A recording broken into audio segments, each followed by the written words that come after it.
होगी, हम जाएंगे दिल्ली में और हम सब लोग बैठ करके, हमें लगता है इस पूरे चुनाव के बाद आगे की रणनीति। लेकिन ममता बनर्जी तो कहा है कि नहीं, वो तो नेचुरल है क्योंकि 1 तारीख को कलकत्ता में चुनाव है। कलकत्ता में भी इस समय बहुत सारी सीटों पर चुनाव है और इसलिए बिल्कुल ममता बनर्जी के लिए आना संभव नहीं है। नमस्कार, आप देख रहे हैं न्यूज़ फॉर नेशन। मैं आपके साथ तबजीत सिंह। 1 जून को इंडिया अलायंस की बैठक होने वाली है कांग्रेस के राष्ट्रीय अध्यक्ष मल्लिकार्जुन खड़गे के आवास पर। तो वहीं बात करें तो पश्चिम बंगाल के मुख्यमंत्री ममता बनर्जी इस बैठक में शामिल होंगे, जिसको लेकर तमाम एनडीए के नेता सवाल खड़े कर रहे हैं। तो वहीं भाकपा माले के जो राष्ट्रीय महासचिव है दिवाकर भट्टाचार्य से जब सवाल पूछा गया कि इस बैठक में ममता बनर्जी शामिल होंगे, उस पर लेकर क्या कुछ कर रहे हैं दिवाकर भट्टाचार्य, पहले सुनिए। सर तेजस्वी यादव ने कहा है कि 4 जून के बाद है वो नीतीश जी कुछ निर्णय ले सकते हैं, कैसे देखते हो? नहीं, अभी तो देश निर्णय ले रहा है। आखिरी चरण का चुनाव है और बिहार की 8 सीटें, उत्तर प्रदेश की 13 सीटें। मुझे तो बिल्कुल भरोसा है जो शुरुआती बढ़त इंडिया गठबंधन को मिल चुकी है, अब वो एक निर्णायक बहुमत में तब्दील हो जाएगी और 4 जून से देश में एक नए राजनीतिक अध्याय की शुरुआत होगी। 10 साल से मोदी जी ने परेशान कर रखा है देश को, लगातार हमले हो रहे हैं संविधान पर, लोकतंत्र पर। 4 जून से एक बिल्कुल नए बदलाव आ जाएगा। ये ईवीएम को लेकर लोग लगातार वो सवाल को क्या लगता है कि आप लोग जागरूक है। चुनाव आयोग पर निश्चित तौर पर इस बार सवाल उठे हैं, सुप्रीम कोर्ट ने भी सवाल खड़ा किया, लेकिन हमें भरोसा है जनता पर, इस देश के जागरूक जनमत पर।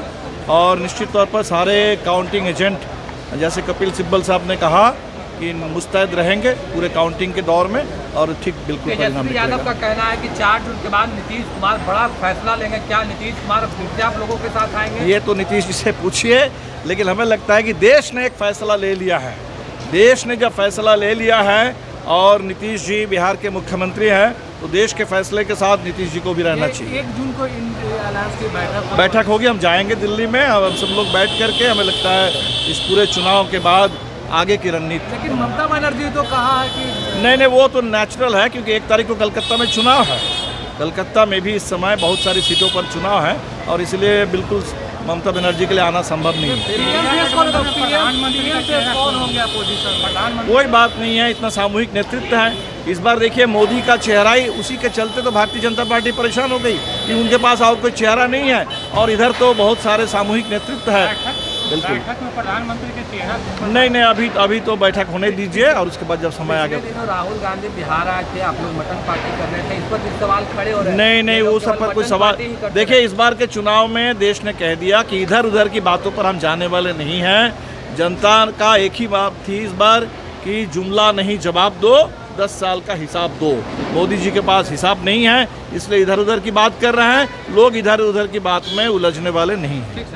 तो आपने सुना दिवाकर भट्टाचार्य साफ तौर पर कहते हुए नजर आ रहे हैं कि जो 1 तारीख को वहां पर पश्चिम बंगाल में वोटिंग होना है, इसलिए इस वजह से वो बैठक में शामिल होंगे। लेकिन 1 जून को जो बैठक होने वाली है वो काफ़ी अहम होने वाली है। सभी चीज़ों की रणनीति बनाई जाएगी, जिस तरह से लोकसभा का चुनाव हो रहे हैं और जो तमाम जो विपक्ष के नेता हैं वो कहते हुए नजर आ रहे हैं कि इस बार इंडिया अलायंस की सरकार बनेगी। तो इसमें 1 जून को जो बैठक होने वाली, इसमें सभी चीज़ों की रणनीति बनाई जाएगी। तमाम खबर न्यूज़ फॉर नेशन के साथ, नमस्कार।